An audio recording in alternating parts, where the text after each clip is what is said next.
Ziggy is having a bath because she is blue. She's about to go into shed. Oh no, she's not quite blue yet. She's about to be blue, I can tell. And so I'm giving her a bath. This cloth here, when it's wet, after the bath, I will wring all the water out and put it in her enclosure so that she has kind of good continual humidity in there, and then something particularly, like a little towel to rub up against if she wants to do that. But I won't put it in there sopping wet. I wring all the water out until there's no water to wring out, and then I put it in. And I kind of want it to dry out in 24 hours, and then I wet it again. Now, when you're giving any reptile a bath, one important thing to have is something like this. What's the temp right now? 28. It's about the lowest I want this bath to get. When I put her in there, it was 31, but it can get quite cold quite quickly, especially because it's so shallow. No, don't go there. No, it's hot. No. What is that? Yeah, Ziggy is a fearless snake, except when it comes to water. So see, over here is now 30. What's here? Nope. Okay, she's okay. So 28 is good. If it gets too cold, it's really bad for them. That can give them respiratory infections and other things. And if it's too hot, you'll cook them.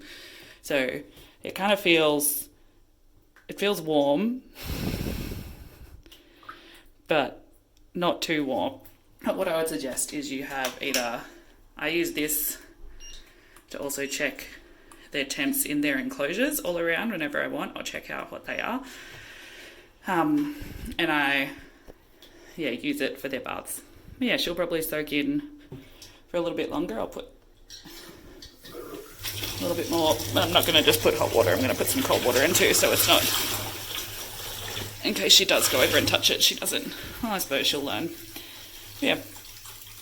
And you'll see that she is actually quite comfortable on the cloth. If she didn't have the cloth in there, like she was at the start, she was trying to escape, and then she kind of realised, no, it's fine. But yeah, this is a trick if you have any reptile that doesn't like a bath and they need to have one. Give them something to sit on.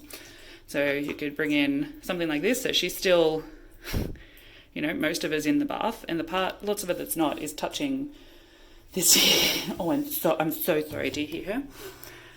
Oh, hi, you're okay. It's okay. This is actually much better than she used to be. She used to be so much worse. She was a scared girl. She wasn't held much. So she's 3. I got her at the start of the year. When I got her, she was about 100 grams, and now she's 750. So she's put on 650 grams this year, which is good. So she's about the size that she should have been like this time last year, probably even a bit smaller than that. And I first met her midway through last year, and she was so scared. She was biting me everywhere and flinging pee and poo everywhere, and so much that I thought she was going to give herself a prolapse. And then I put it back. I only held it for like 5 minutes. But when her owner saw me holding her, he said, "What have you done to my steak?" Like, no, in a good way. She's so good, even though she was biting me. Hey. Boop. Yeah. So this is the product of trying to hold her every day for at least 5 minutes, and also giving her space that she's safe in, and giving her good food. It took her a while. She ate hopper mice, and she ate one a week for all of her life, or at least for all of last year.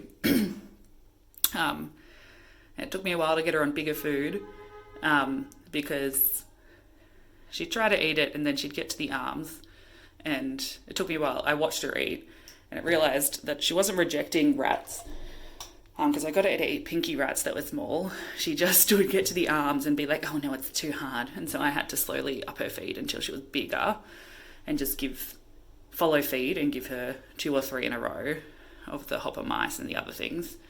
Yeah, when I brought her home, the friend who I got her from, he still had some of her food. She had 3 hopper mice in the freezer, and so I took them with me and I brought her home and I put her in a tub, and I thawed out the hopper mice, and then I gave her all 3. And when I told him that I'd done that, he was like, "What?" I was like, "Yeah, it's kind of what she should be eating at this size. She should be eating 3 of them." And she had a good little lump in her belly, a little tucker. Yeah, see, she's nice and comfy. She's quite happy in there. I know she doesn't hate water because she'll happily curl up in her water bowl, which she's been doing for the last few days, getting ready to shed. That's how I knew she was starting to shed. Yeah, this is Ziggy, my little jungle. She's probably, when her colours are good, right now her colours are quite dull, she's my prettiest. Oh, and you can see at the end, not you, at the end of her face, it's more yellow. And at the top of her nose there, she's normally quite a light yellow. And at the end of her nose, it's quite a dark yellow, and it's quite cute. You're very cute. You've got a little moustache. Yes, you do. Yes, you do. But yeah, she's okay. This is just how she communicates now. Yeah, this is Ziggy. This is how I would suggest giving a nervous snake a bath. I think it's gotten too cold now. I'm going to get her out. Oh, no, it's okay. I'm going to get her out. Okay, bye. Thought I'd show you, I've put her back in her enclosure. You can see her exploring around there. Yes, her little stressed head. So I got this. I spent like a good minute wringing it out. So there's no water that can come out. It's still damp. It's moist. Pretty soon she'll upgrade. So next to her is another one that currently has just been used for storage. After I move in about a month, I'm going to put a big old hole in this wall because this one comes to the outside. So I'm going to put a hole in the middle and then she can go between the 2 sides. Yeah, but so I get this and I will normally fold it or roll it up so it's not ridiculous. And then I'll put it somewhere where it's in under the heat or next to the heat, kind of in the hottest spot. So I'm going to put it back here. It's directly under the heat lamp there. Yeah, there's the heat lamp. This is her humidity hide. So there's some newspaper and other things in there. It's just an old ice cream container. And very similar, when I first make up humidity hides, I grab newspaper or whatever, paper towel, I wet it and then I wring it out completely and then I pop it in there. And then to keep it like that, I just spray it with my big old water sprayer, which if you have more than one snake, especially one that needs humidity, I suggest one of these. I suggest a smaller one than 2 litres. I didn't want to get a smaller one and that was silly. So yeah, so she'll hang out in there. There's her little water bowl, woof, with a penny in it because copper helps. Has to be a penny that's of a certain age, but it helps. It's antimicrobial, antibacterial. Anyway, it's good for her. So yes, there she is in her habitat. I always get worried when she gets that close to the dome, and I've tried to block her off, kind of, as you can see. But the dome actually isn't that hot. I'm trying to touch it. It's a bit hot right now, but because I'm leaving the door open. But it doesn't actually get good on. Hello, you gonna say bye? Okay, good girl.